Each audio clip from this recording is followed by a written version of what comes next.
encima tenemos, y esa era una mezquita que tenía el nombre de la mezquita de David, que fue transformada también por la otra que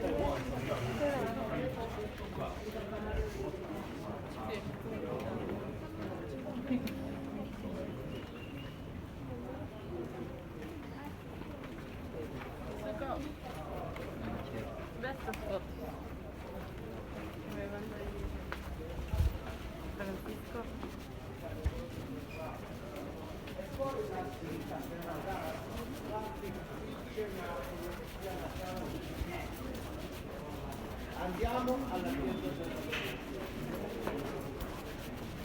Sì, solo per darvi l'idea, nell'epoca bizantina c'era un'enorme chiesa che si chiamava Adesio, che era 8 volte più grande di questa.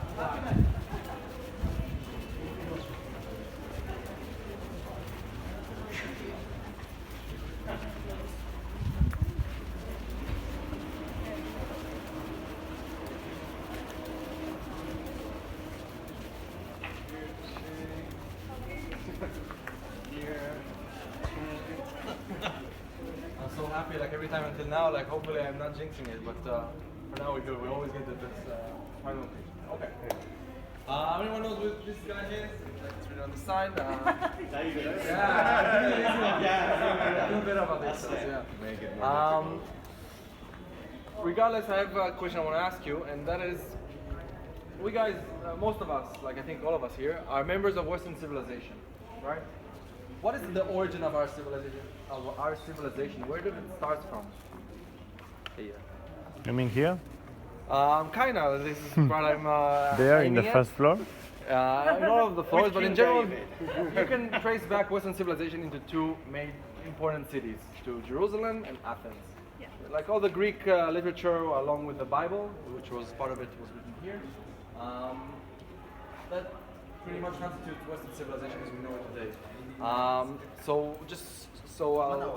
give you an example of what I mean. We have here King David. He was a king who lived in the 10th century BCE. He's mentioned in the Bible, obviously. He's established the House of David, which is a dynasty that ruled for 400 years. It's kind of unprecedented in ancient Middle East terms. And that's it. Like that's his story. But you can go to churches in Chile, in Bolivia, and in Alaska or And here. in Europe. No, wait, we're not going there. Ah, We're going from can I go here and come? if we lose us, I don't know. No, 1 minute. Because it's the Last Supper.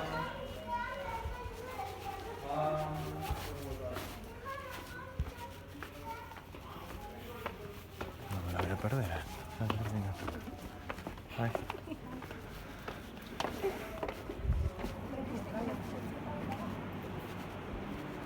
Hi.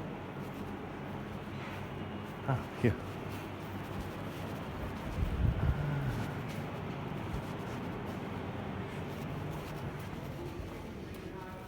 Last Supper. Wow.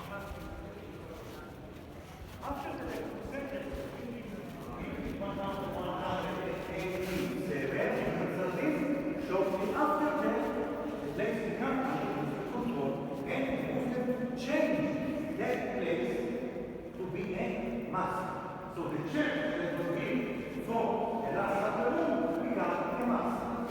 And we can see that.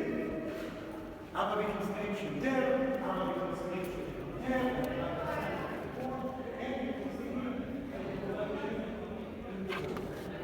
face to the south. All architectural issues.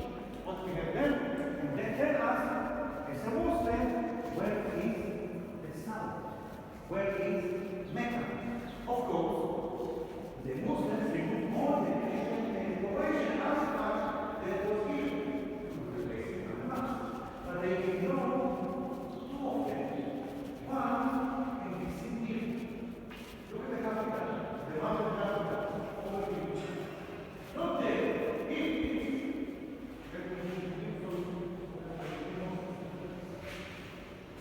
You see that?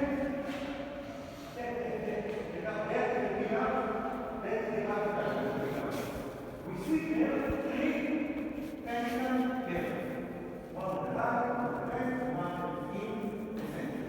So the one that is in the center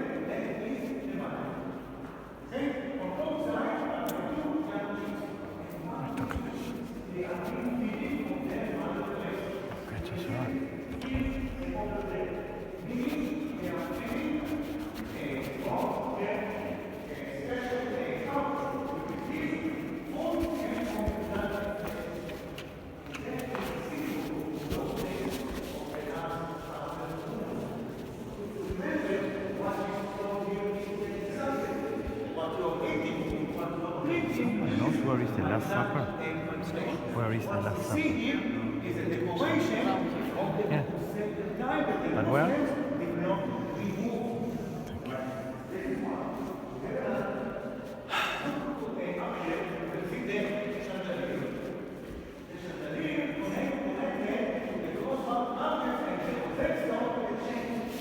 Huh.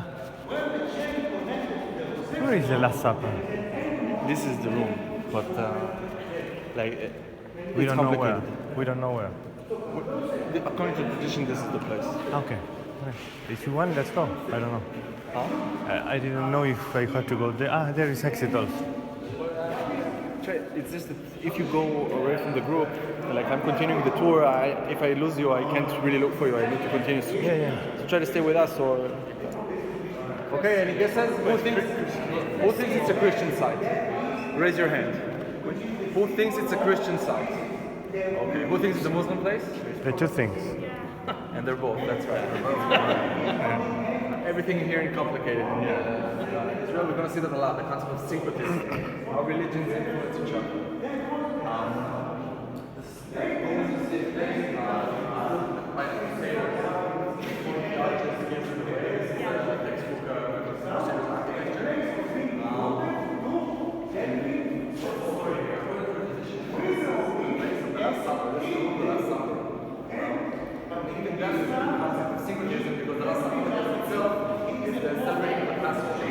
Jesus and the first Christians, they were all Jews. They practiced all the Jewish laws. They only differ from the rest of the Jews by believing that Jesus is the Messiah. That's the only difference. But inside Judaism, there's also the belief that the Messiah exists. That's the only difference. The Christians believe that the Messiah Jesus arrived. By the way, both of them from the house of David. This room is where the last supper takes place, and also the Pentecost takes place. In the book of Acts, 50 days after the resurrection, 10 days after the ascension, in the book of Acts, you can read that 120 of Jesus' disciples gathered in this room, and there are tongues of fire from heaven coming down, and all of a sudden these 120 people start talking. First of all, they're anointed, they're ordained, and this is the birthplace of the Christian church. And here, those 120 are going to ordain the priests and the monks and the bishops and everything. And different languages. 120 people here, different languages. So this room, as we see today, was built by the Crusaders. But the Crusaders were kicked out of this land by the Ayyubians, led by Salah ad-Din, who was a Muslim general, and he turned this place into a mosque. Because we're going to talk about it later, hopefully. In Islam, maybe we should talk about the roof because the acoustic here is bad, but I just want to point your attention to the Christian artifacts here and the Muslim artifacts. So first of all, if you look at all the lamps, you can see there's a carving of a lamb. This is Opus Dei. This is even till this day, when Jews celebrate the Passover, they need to eat a whole sheep, a lamb. They need to sacrifice. Even when there was still a temple, Jews will sacrifice a whole lamb to the temple. And celebrating the Passover is exactly that, and also the Last Supper. And in Christianity, they change it because Jesus constitutes the sacrifice, the offering for the repentance of the humanity's sins. But the concept of this also to bring a lamb to Passover.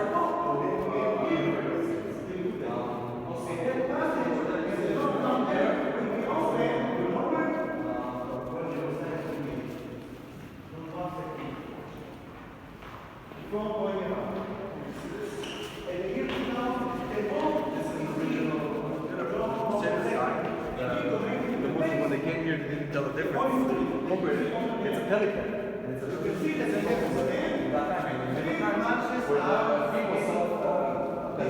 how he feeds his people that saw it thought that it was eating. So it's an allegory for Jesus. So it was Christian symbol. And like I said, you can speak out of Muslim, the Christians in the 4th century, the first place, and it takes place in your mosque. They have here a qibla that shows you the direction of prayer towards Mecca. And you have here the trying and scripture. Okay? Questions? Exactly. Because When was Solomon now? Or like his dynasty? So it's complicated. Let's talk about it outside because there's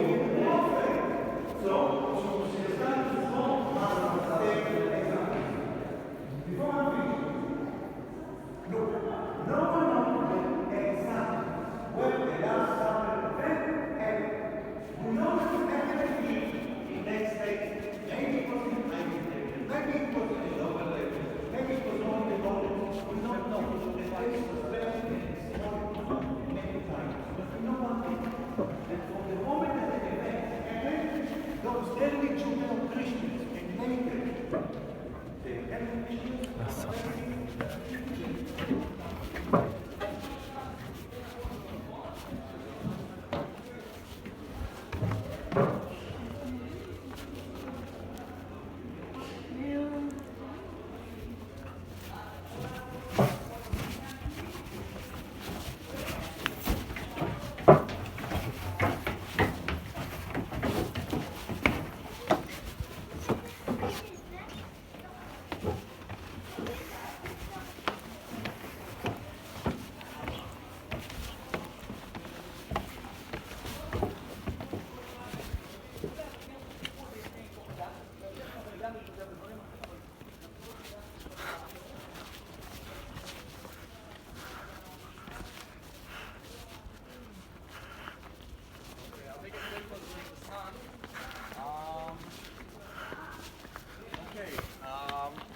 First of all, nice viewpoint, yeah. We're on Mount Zion. First, I wanted to say a few words about the Muslims. First of all, look over there. Do you see there's a tower? Anyone knows what this tower is? This tower in front of us. Yeah. Christian? So it's a Muslim, yeah. It's called a minaret. Every mosque has to have a minaret. This is where 5 times a day a guy would have to go up and call everybody for prayer. Now there's speakers, but still they need to build the tower. This means that this kind of floor, the third floor of this building, is a mosque. Now Muslims, and even when we saw the church in the room of the Last Supper, how come Muslims want to turn this place into theirs? So first of all, it's political, like they want to fight to win against the Christians. But also, Muslims believe, they have really interesting belief. Muslims believe, first of all, anyone knows what Muslim means? Literally, the word Muslim? It means submission. To submit yourself to God is to be a Muslim. So everything around us is a Muslim, according to Islam. This rock is a Muslim. This lamp is a Muslim. Why? Because it follows God's law, Allah's law. It follows the nature law, the physics law. And humans, if they want to be Muslims, they need to follow the Quran. This is the manual for being. This is God's law, so how humans should act. So this is for Muslims. They accept everything that came before them. Whatever the Jews and the Christians talk about, all their prophets, they accept them, and they even say that they're Muslims. They believe that Abraham was a Muslim, and Jacob, and Jesus was a Muslim. They were all Muslims that received actually the word of God. But eventually, over the years, the word was twisted by the Jews and the Christians, as the humans themselves. So for the third time, God had to send another prophet, this time Muhammad, and this time he's the seal of the prophets. No prophets will come after him, according to the Muslims. So this is the situation pretty much to this day. They accept Jesus as a prophet, they just don't believe he was the Son of God. But this one is important for them as well. So I think that's about it. Just notice, this is the Mountain of Olives, and we can see the separation wall, the defense wall, or however you want to call it. It's really political and really delicate, but it's a wall that cuts the ridge line, the closest ridge line to us. If you stand over there, you can see it a little bit better. I'll just say that where we are now, this mountain of Zion, this was part of Israel. This was the most eastern part of Israel that we can go to between 1948 and 1967. And we'll talk about that later, but just remember that this part is part of Israel ever since its establishment, ever since the formation of Israel.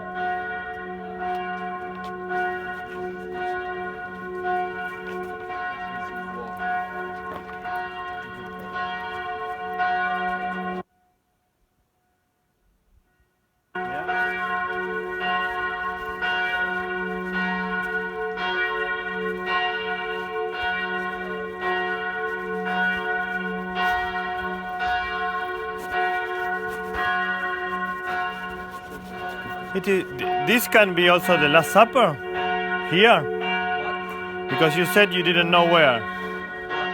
The Last Supper. Only down.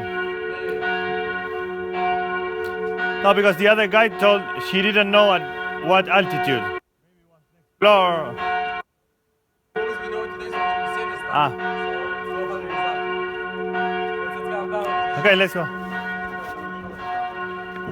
See, up at the top of the hill there, you can see a wall that comes down. There's no big house. Where? A wall in front of it. So your best start is there, straight in front, up in the distance. You Ah, can see where, there is a that wall. comes down. What is that wall? That's between Israel and Palestine. And then that comes all the way and it snakes all the way along And the the ridge. mount of what he said? And the What mount is? Mount of Olives is there. Ah, there. Is that one there, and it snakes across the. Okay, okay. Just you can see it there as well. Okay. Just around. Thank you.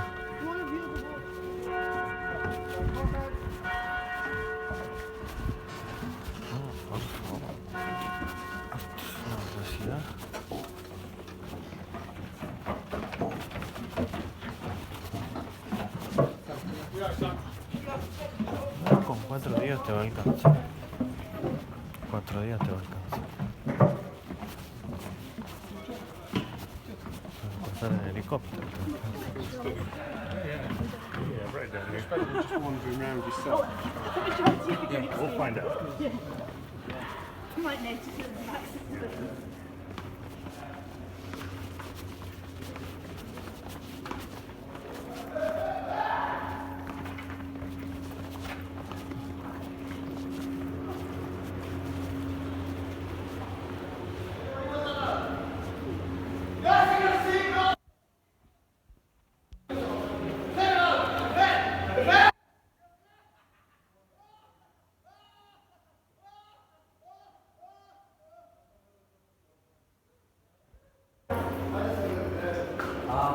Now we're entering the first ground of this structure. The second floor was the room of the Last Supper. The third floor, we saw the minaret, it's kind of like a mosque. And now we're going to visit the first floor, which is the tomb of the King David. So Okay. we have a synagogue, a church, all in the same Sabine. building. It's in Israel. There's no segregation between religion and state. We'll talk about it when we get to wedding wall. But here, this place is under the jurisdiction of the ultra-Orthodox. So it's segregated between men and female. So we're going to visit the church, the synagogue, where you can see the entrance to the tomb where King David is buried according to tradition, although you can see in the guy section, a sarcophagus covered in velvet. It's a Crusader sarcophagus, so it's not the original one, but they did some scanning of this terrain with like high-tech technology, and they saw that there's like a cave, there's a hollow space underneath us. And also we have the Byzantine church that was here. It was a huge church that we saw in the other church, the Christian church. There's the Crusader church, so there's a lot of holy sites on Mount Sinai. So have a look. The guys will have to do the outcast, but they have the entrance. And we'll leave there's AC inside.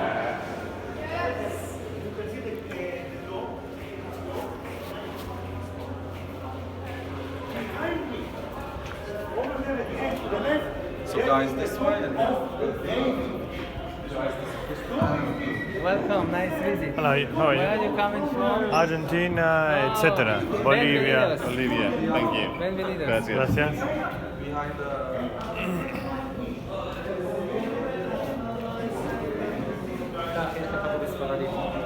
Okay, thank you. ¿Tienes familia judío, abuela de la abuela, muchas generaciones? Que Dios te bendiga. Yeah, but there are 10 commandments. This is not 10 commandments, Ah. this is 7 commandments for the world. For 10 the? commandments, 10 Noah. commandments, that is for the Jewish people. This is the 7 commandments for the world. What is the world? Every nation. That is But we use 10 commandments because we are Jewish that believe Messiah has come. That's the only difference. This is the God is given for the world, for the. But if I believe you, I believe in God or I adore idols. Yes. If I believe in you. I'm joking. You are image of God. You speak French? Je parle français, mais un petit. Vous avez des origines juives? I I prefer English because I You have to make an You effort. have any Jew in your family? You speak English? Yeah. Very nice, very nice. This is for you, so really proud of Jerusalem. Do you have maybe any Jew in your family? No. Nice visit. Christians are sons of Abraham. We think that. The only difference is that English, Spanish? Messiah has come. This is the only difference. Yes, maybe. But we believe the same. Well, nice. Welcome to Jerusalem. That's why I ask you. Here says believe only in God.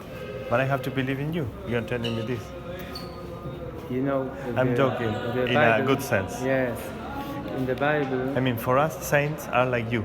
Yes. You are. You have any Jew in your family, ancestry root?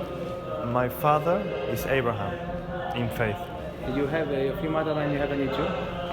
Yeah, but in a spiritual way at least. Yes. I mean, my beliefs are. And that is if you have any way to have a connection with God, because God is for the world. I know. And because that's you have 7 commandments for you.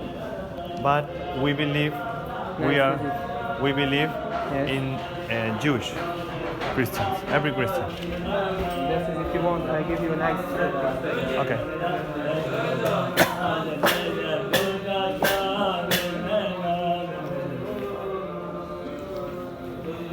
Souvenir of Jerusalem. Oh, well, have good. a nice trip. Very good. Toda. Shalom.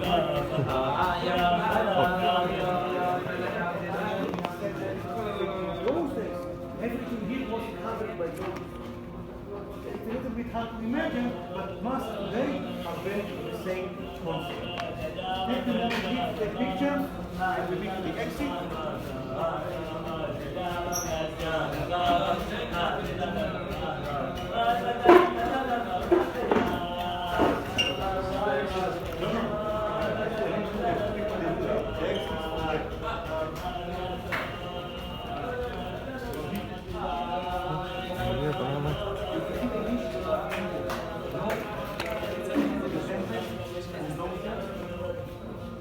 You're in the same group, no? Sorry. You are in the same group, no? With him? Yeah, I think so. No. You may not be. Do you have the sticker? No. You're not the same.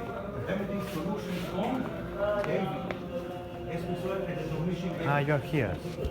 No, no sé, no los veía. From the time that the claims east and west. All the words here are covered by the Vatican times. Cierto que es de derecha a izquierda. And the Christian area and over here. The only place that's not defined is this. If you compare the line, the green one, if you go today to Izmir, Turkey, you find the same lines. Tejilim. Ah, los salmos. Tejilim. Me parece que dice Tejili. Ah, no, Tejilit sería. Very strange. Sí, este es Tau. No estoy seguro. Tau, Hei, Lamet, Hei. Tejilit, me imagino. Salmos de David. Remove any Muslims existing. ¿No es Tejilit? Ah, claro, sí, esta es la tumba de David. Tendrían que ser los Tejilit. That can be removed because it was glowing. So it's questions. Now, we meet at the gate.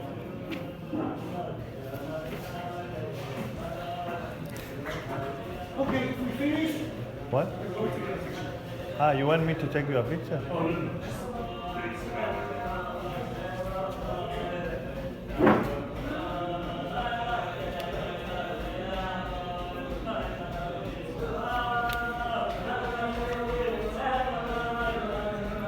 Sí, parecen ser los salmos de David.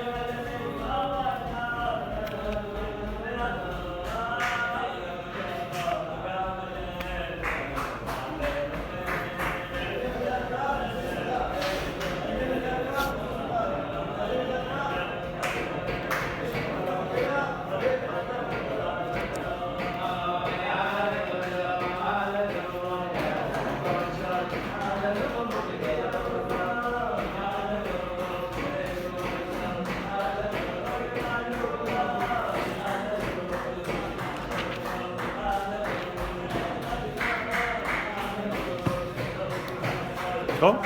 Okay.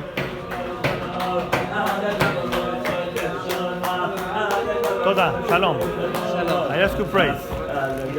All the best. The same to you. If there will not be war, politics, sin, we will be only, and not Tower of Babel Tower, it will be only one family, one humanity, one, we are all sons of Adam and also of Noah, like you said. But when we have the face of Abraham, it's different. Can you look here if you want to have a website? Okay, I will look here. Ask Noah Okay. of Spanish. Yes. And if you want, I give you a second website if you want Okay. of English. Okay. Even they are waiting me, I will.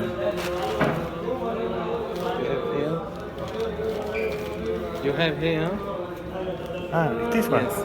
Ah, no, another one. World Noachi Community. This Okay. is of Spanish. All the best. Pray for me, please. Yes. Thank you. Your joy is a good symbol. Oh.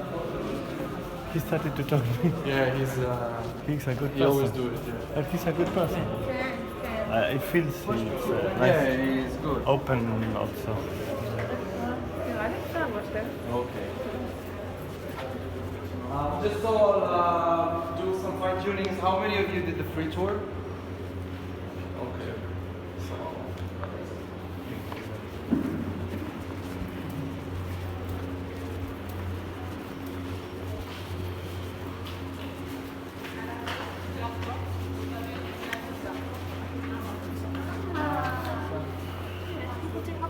This is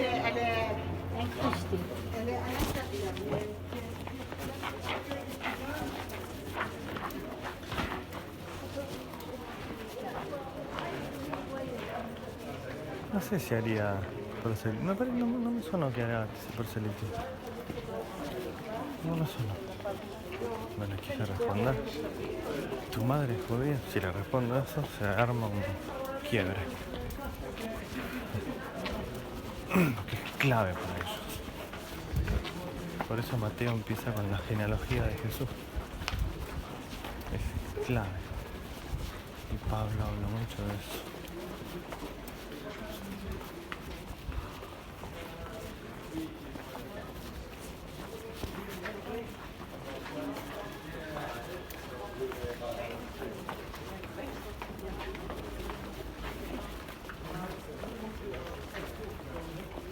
This is my unique day. That's why I want to full. No, yeah, it's okay. Thank you.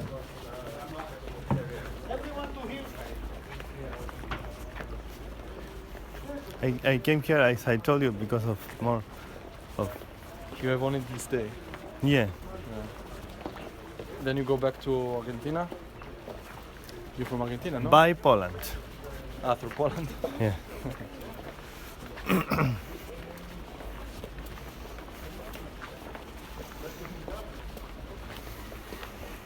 Stop here. Okay.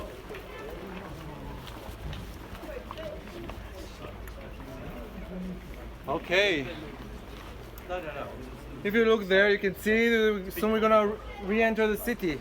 But first, this is the Zion Gate. We're on the Mount Zion, and you see all these holes inside on the stones. These are what remains from the fighting, the fierce fighting that was held here between 1948, which was the Independence War, the Nakba. It depends who you ask, which narrative you pick.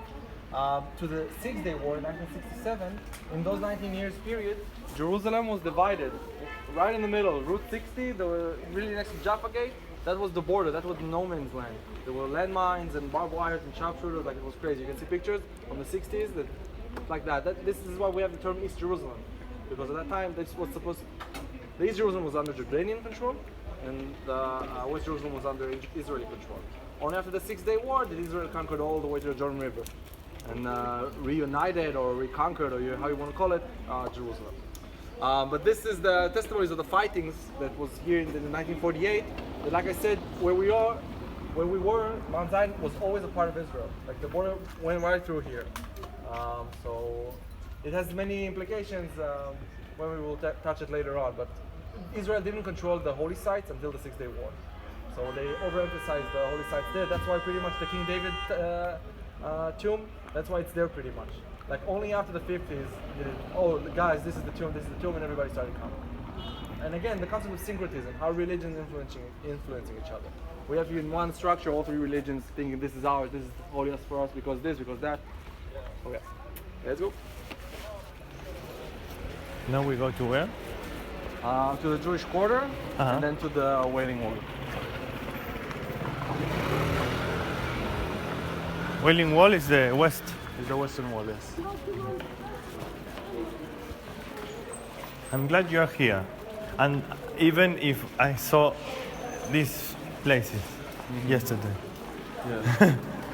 No, there's so much to know, and like it's important to see, Yeah. but To see and to be. read or to know. Yeah. Because this is not in books. Yeah.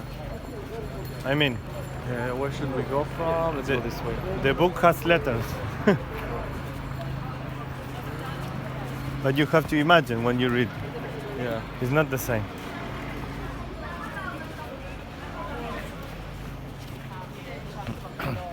It's not the same to chat than to talk directly with the person. No? Oh, definitely.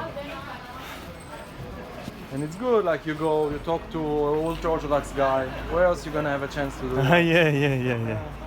It's an experience. Exactly. For life. Experience. Exactly. Also, when I was eating, I have some experience, Different and when food, I was different language, everything different. because I talk with someone, and then etc.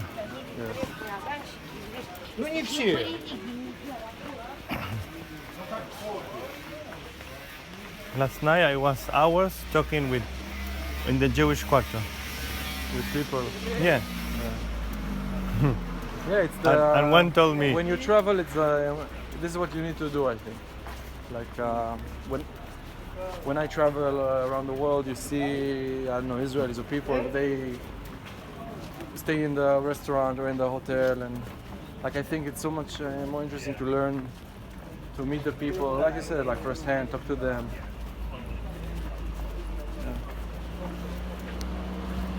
and last night they were teaching me about Jewish religion compared to Other religions. no, they only knew about Jewish, but I was talking about Christian. And no, they don't understand anything. No, them, yes, they agree. If they're They agree in the essence. No, They agree, in the essence, really. Everybody agree. Yeah, but Yeah. it was difficult, but they agree. The only difference is the word Jesus. Yeah. This was difficult Yeah. That for, he's for the this Messiah, yeah. for this experience I had. But in the other things, like the same.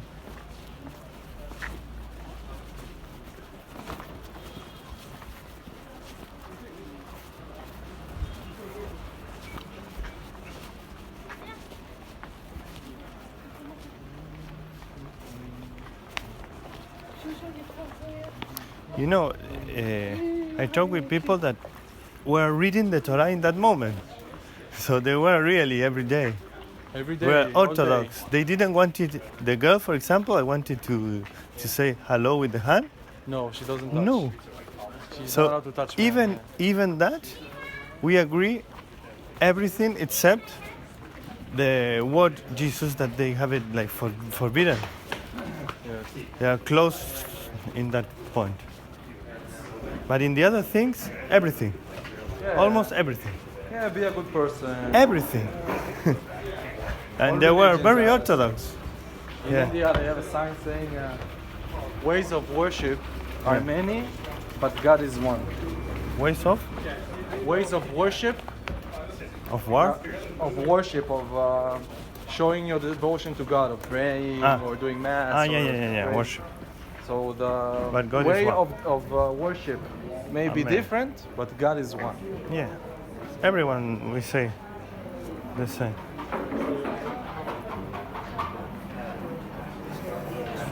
We also understood that it's one divinity. To be more precise. Because for us, Christian is one divinity.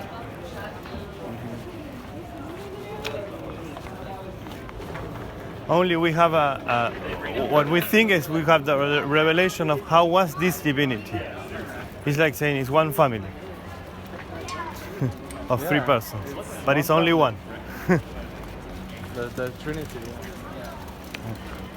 First, we needed to know that it's one. Then, how is this one? Because if not, we were going to be polytheist. Yeah. I just want to point your attention. This is the Cardo. In the Roman city, 1800 years ago, 2nd century CE, the Romans decided 70 years after they burned Jerusalem to the ground, because the Jews had a rebellion against them. So the Romans decided to rebuild the city. So they built, just like the Romans know how to build cities, with the main Cardo that goes south to north, which is what we're looking at now.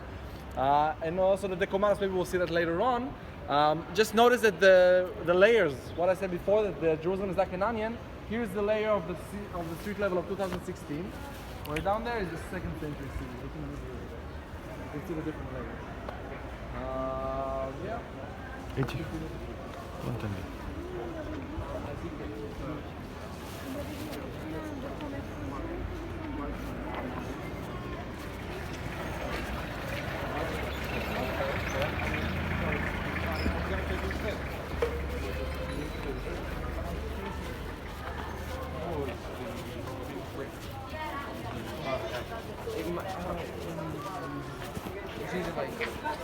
I'll share mine.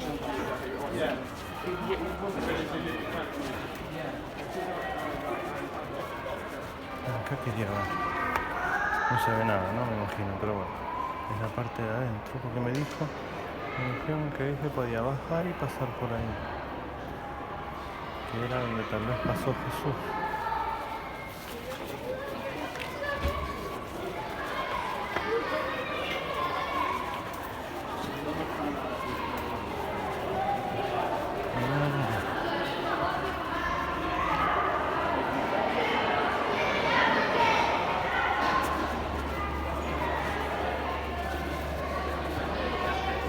Acá creo que es, no sé, me habían explicado, no me acuerdo.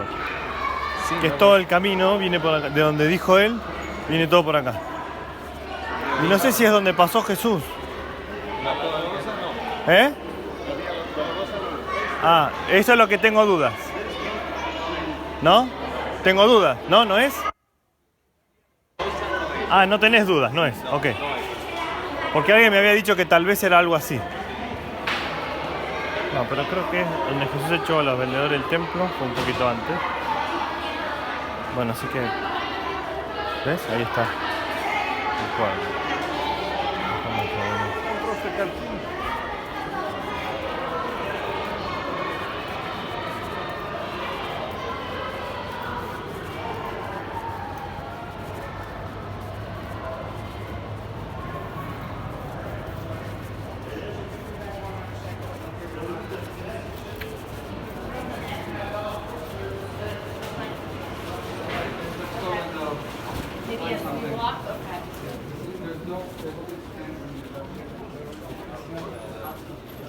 Относите на каждом дне.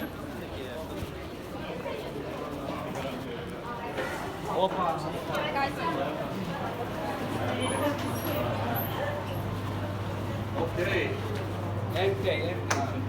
Welcome everybody to the Jewish quarter. This is kind of like the heart of it. This is the second quarter that we see. It houses roughly 8,000 Jews. Now, before I'm going to talk about what's over there, that soon you're also going to see because for now you need to be in the shade. First, I want you to look at the buildings. They're all around us. You notice anything unusual, anything different about the buildings? Exactly, they all look new. Like I said before, between 1948 and 1967, in those 19 years, Jerusalem was divided. And most of the fighting in the 48 war over the control of the east part of Jerusalem was concentrated here in the Jewish border. So in the process of the Jordanian conquering it, they destroyed most of it. And there it stood in ruins for 19 years until the Israeli government conquered it, and sent their walls away to the Jordan River. Came back here, all the Israelis, they look around them, and they said to themselves, okay, we now have an historical chance. Once and for all, we can excavate underneath all the layers of the onion, at least for the Jewish quarter, and find out what is the fact, what's going on, what we're going to find. So that's exactly what they did. It was a huge project that lasted for more than 3 years. In that process, they excavated all of the Jewish quarter. They left for the public what they want to left for the public. Everything else was working in a museum, and eventually they covered everything back up and built the Jewish quarter to see today. That's why if you ever get lost, all you need to do is look around you. You see new buildings, you're in the Jewish quarter. Now, When the archaeologists came to this place and they started excavating, and then they discovered this wall. Now, just so you'll see what I'm talking about. This wall. You have something to drink, like juice? Juice. Juice, yeah. Juice.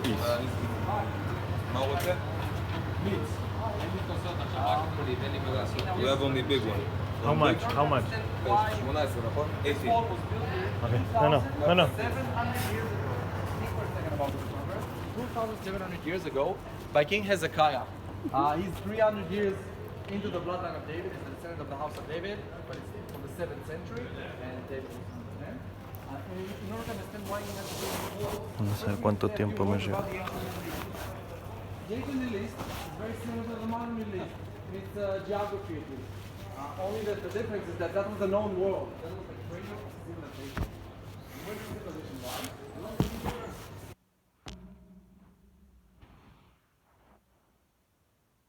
Since the 4th millennium BCE till Alexander the Great, like a good chunk of world history, good 3,000-4,000 years, this is the known world with these two centers, one in Egypt, one in for example, Iraq. Now, in the 8th century BCE, something happened that never happened before.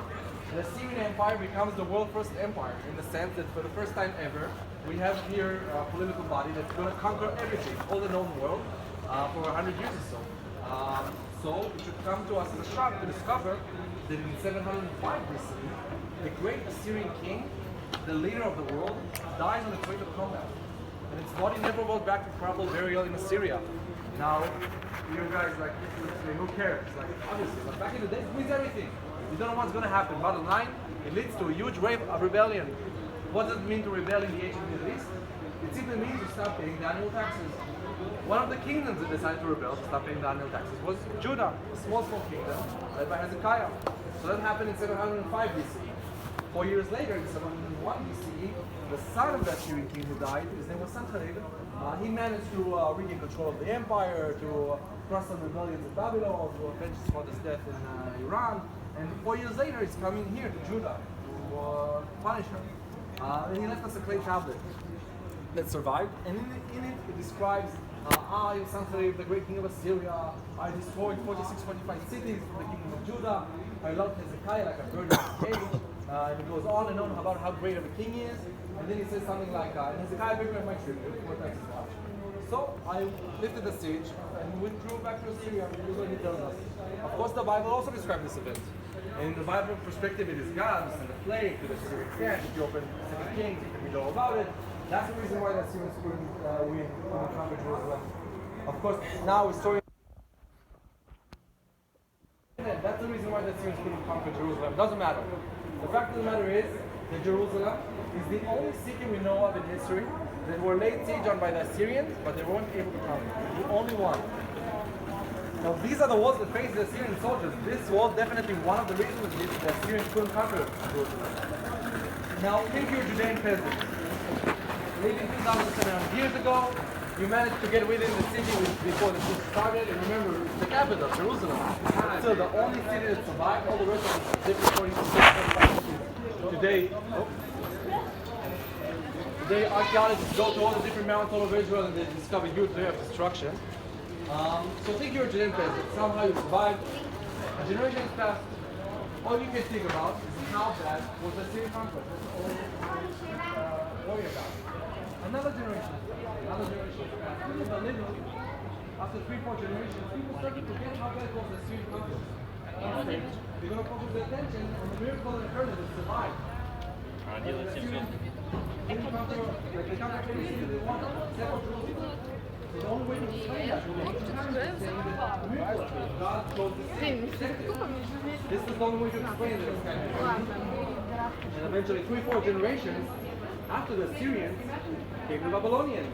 120 years after the Assyrian conquest of 701, 586 came the Babylonians. And the people of Israel were convinced God's going to save us. And the Bible is full with criticism of that time. Where the prophet Jeremiah mostly is criticizing the people of Israel for being so foolish to think that God works at 8 p.m. That you can just pay him tribute and he protects you. It doesn't work that way. And eventually the Babylonians will destroy the house of David, destroy the first temple, and burn Jerusalem to the ground. in that crucial century, with the Assyrians and the Babylonians, what came to be known as the 7th century, today most scholars, although it's highly disputed, most scholars agree that the majority, the cardinal part of the Bible was edited in that century, what came to be known as Source D.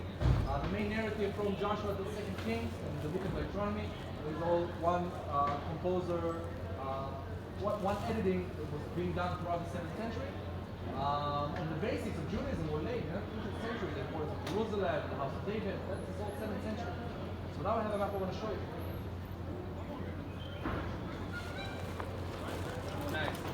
This is the map of the world as we know it today. Every country that you see in purple is a country which is either Jewish, Christian, or Muslim. As you can see, it's the majority of the world. What I'm trying to say is that if it wasn't for this wall to stop the Assyrians from destroying Judaism before it even started, there would be no Judaism, and there would be no Christianity, and there would be no Islam. There would be totally different religions, totally different colors, totally different dynamics. The world would be totally different if it wasn't for this wall. Okay? This is also another example of what I said before about the importance of Jerusalem and Athens to Western civilization. Like I could have pretty much I could have the same speech in front of Athens walls. And its importance to Western civilization. Great. So now we're gonna have this bathrooms right over there to the left. And if you want to buy something to drink or eat, something small though because we have lunch. And when we meet back here, anyone needs to use the bathrooms? Fill in water bottles, drink some water. So the water taps in the bathrooms right over there. This wall stopped Assyria. This wall stops Assyria.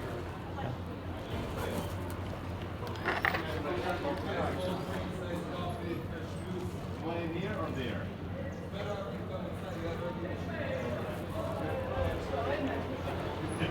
You really like AC, don't you? Yeah, I know. Now what it is? Food or what? Or No, drink? now a bathroom. Ah.